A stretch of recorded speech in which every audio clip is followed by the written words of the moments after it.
This is the content section of the video, so you can click on a section you want to watch or let the video run. Here are some brief performance notes for the I-16.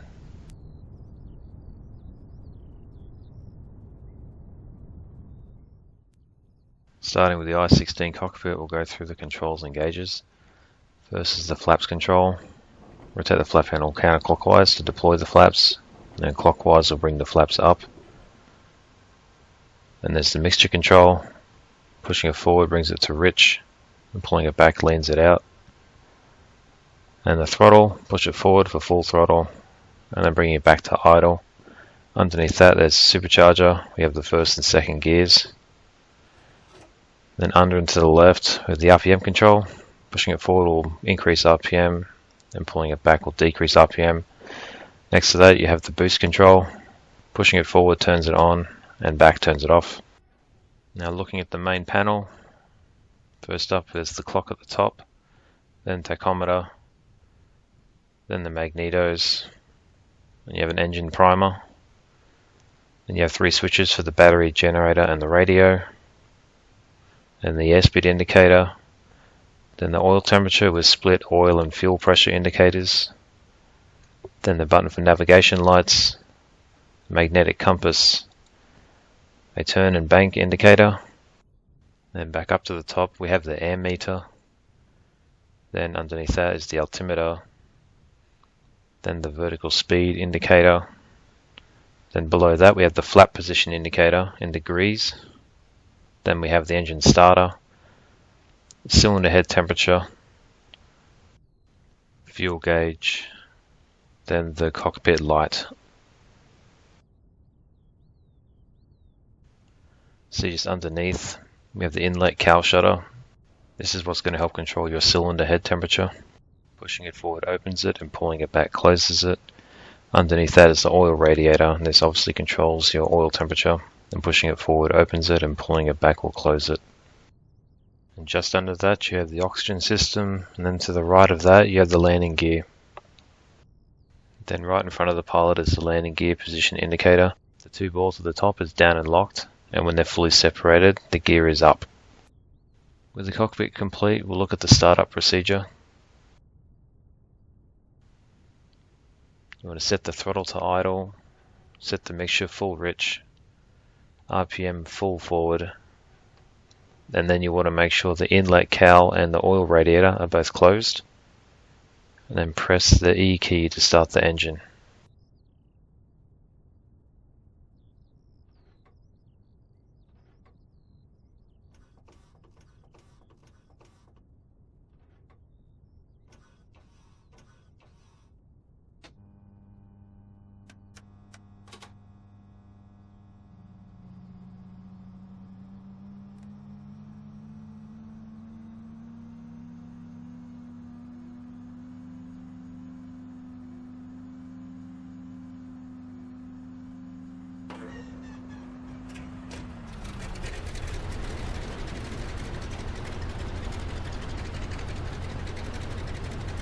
Now with the engine now started, you can lean the mixture out,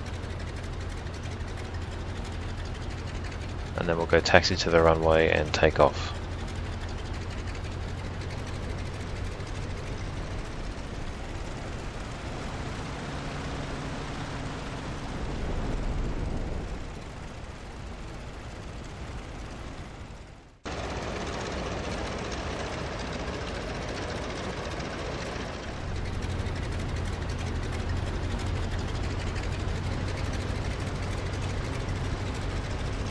So we're entering the runway now. Bring the aircraft to a stop, and then we'll look at the takeoff checklist. The first thing you do is to make sure the cockpit door is closed. Then make sure throttle is to idle. Set the mixture to full rich. Make sure the RPM is fully forward.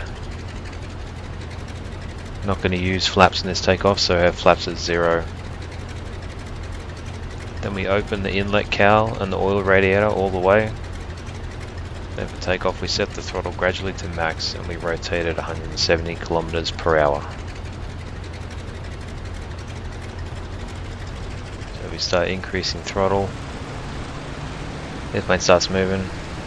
Airplane wants to go to the left, so we have to apply right rudder to keep it straight. Push forward slightly on the stick to get the tail wheel off the ground. And we'll accelerate to about 170 kilometers per hour and rotate. Then we get airborne. Positive rate of climb. Retract the landing gear. Then we'll continue our climb up to traffic pattern altitude, turn crosswind and downwind and go through the before landing checklist. This circuit is going to be a little bit more extended than usual because the landing gear is a manual system and it requires the hand cranking of it to bring it up and down. It's going to take about 50 cranks of the actual landing gear mechanism to fully deploy it.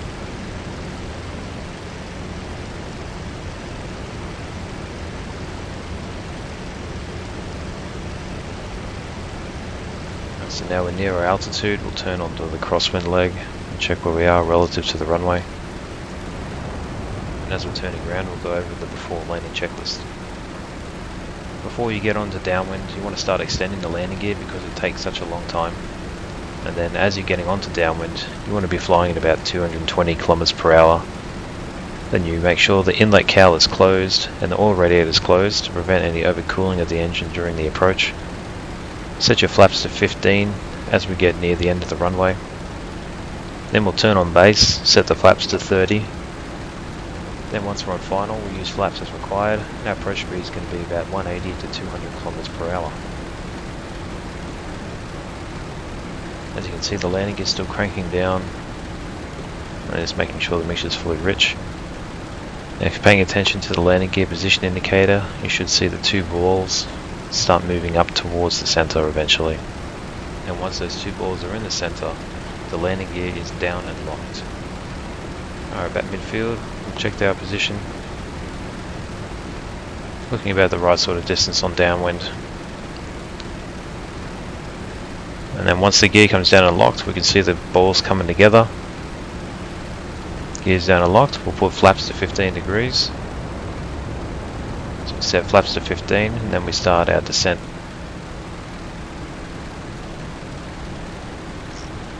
And you're always going to judge your base leg when it's 45 degrees between the wing and the tail.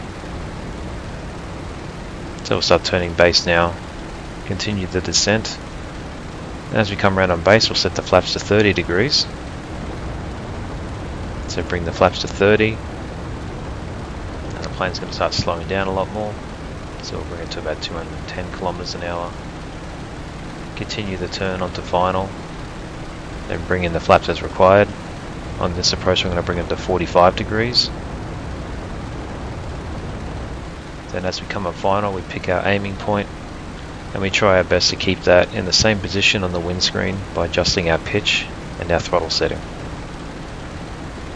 Shouldn't have to make too much in the way of adjustments, it just should be a nice steady glide path down to touchdown. Now I'm aiming just past the threshold.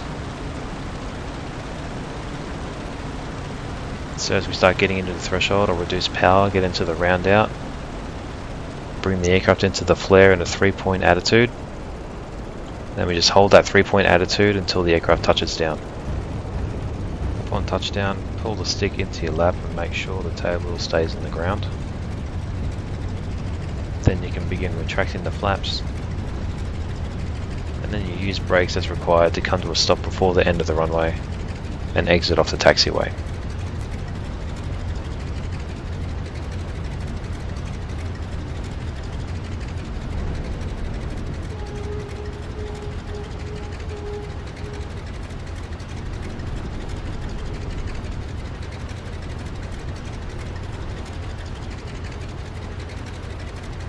That concludes the familiarization video for the I-16.